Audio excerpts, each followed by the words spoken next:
Word up, friends, it's I, Brian, Commissioner. Welcome to Burning Down the Far Hill Week 10 edition. Got some news and notes to go along with our recap and preview show, so I will get into recaps right away.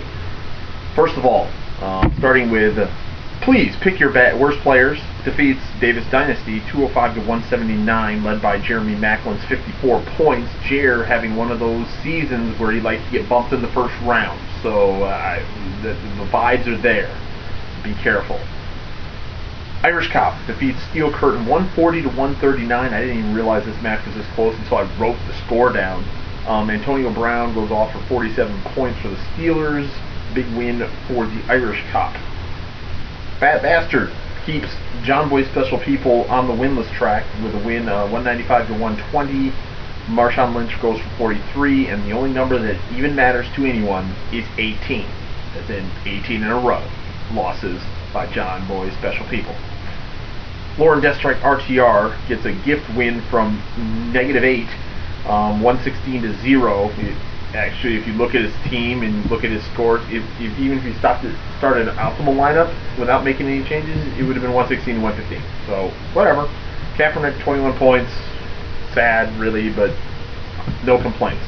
Submit a lineup, seriously. Road Crew defeats the Sinister Guy from the Internet, 162 to 137, led by Jeremy Hill, who he picked up off the waiver wire.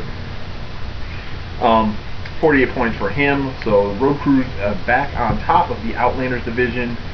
Blakeham revenges the last week's loss to Bad Dog, 124 to 113. Joe Flacco goes for 33 points, so they go ahead and split those little head-to-heads. So no more of the little head-to-heads. We're all down to one division game left and 3 out-of-division games. So getting down to the nitty-gritty here. After, it'll be starting next week, I will be inputting our standings in there so you know what place you're in going down the last 3 weeks here. Well, there's actually 4 to go, but I want everyone to know what position you're sitting in. So for playoff positioning and do you still have a chance, Hauser, no. The answer is that's no. Chris wins our NFL pools for week 9. Congratulations to him. So here's our preview for week 10. Please start your worst players. 7-2 at Road Crew, 5-4. Road Crew leads the series 13 to 6. Shocked when I saw that. Week 12 is the last time they played, and Road Crew has won the last 3 in this matchup. One of the only, I think it's one of 2 matchups of win above 500 matches this week. Picks, no one cares. So yeah. Davis Dynasty 4-5 is at that Sinister Guy from the Internet, who's also 4-5. Sinister Guy from the Internet leads the series 3-2.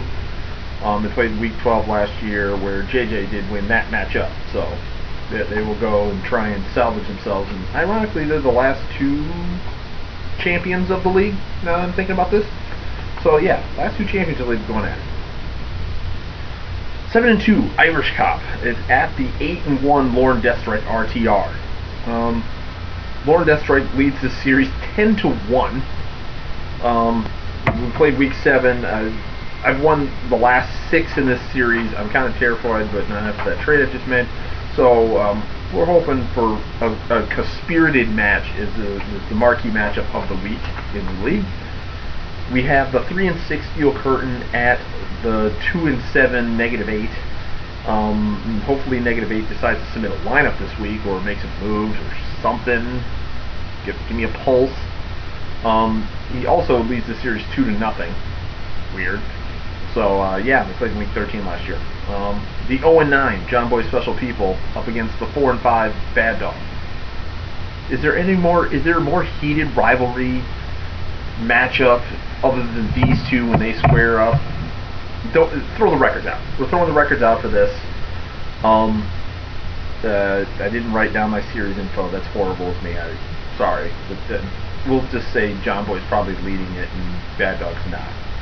Actually, I think, there it is down there. I just wrote in the wrong spot. Bad Dog leads 10-9, won the last 2 in the series.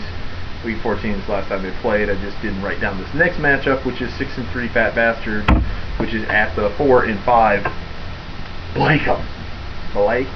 I gotta make sure I'm saying that right. I think I am.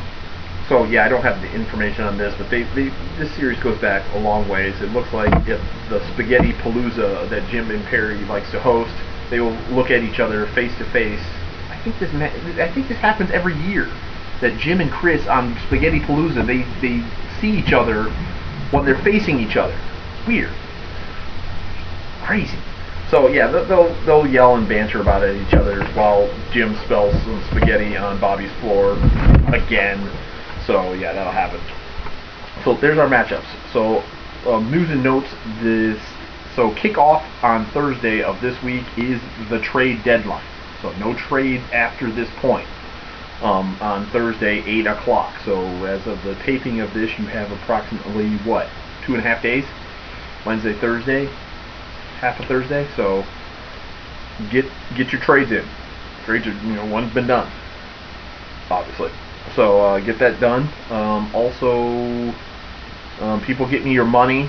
Like I said, as soon as your account gets over $20, it kind of locks you out from submitting lineups and things. So you got to get your payments over to me, or at least notify me that you're paying me. Somebody has notified me and has yet to pay me. Don't think I haven't forgotten that person, who I will not name right now. Yeah. So get on that and keep that up. Other than that, we have a baptism this weekend. Sorry, I can't make Spaghetti Palooza. I wanted to. I was prepared to bring Lauren, and we were going to go if Aaron wasn't coming with us. We were all going to go. Baptisms. What can you do? So other than that, hope everyone is doing well. I will talk to you later, preferably next week. And that's it. I'm out.